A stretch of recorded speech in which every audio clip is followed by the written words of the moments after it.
3 tips to help you get better at rowing. In this video, we'll go over 3 simple tips to help you maximize your performance on the rower. And if you stick around to the end, I'll show you exactly where to put your damper setting. Tip number 1, straps should be around the widest part of your foot for the most secure setting. Tip number 2, keep your shins vertical in the catch to allow for more power on your next pull. Tip number 3, allow 2 to 3 seconds after each pull to return to the catch position.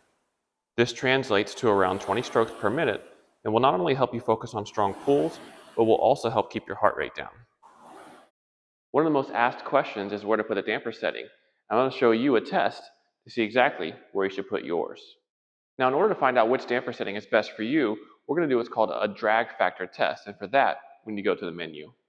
From the menu, we're going to hit more options, and at the top, we're going to press display drag factor. The drag factor test is the rower telling us how much resistance it's giving off and will vary from athlete to athlete.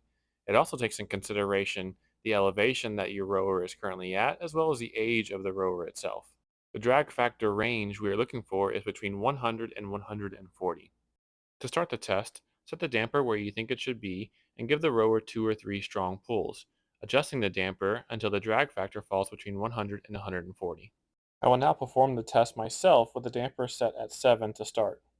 As you can see, it's outside the range. I adjust it to 6, and it now falls below the 140. However, when I adjust it to 5, it falls down to around 110, which tells me I should be rowing between 5 and 6. Thanks for watching this video. I hope you liked it. If you want to see the row in full motion, I'll put a link in the video description below so you can check it out. If you haven't already, please like and subscribe to our channel for more content on YouTube.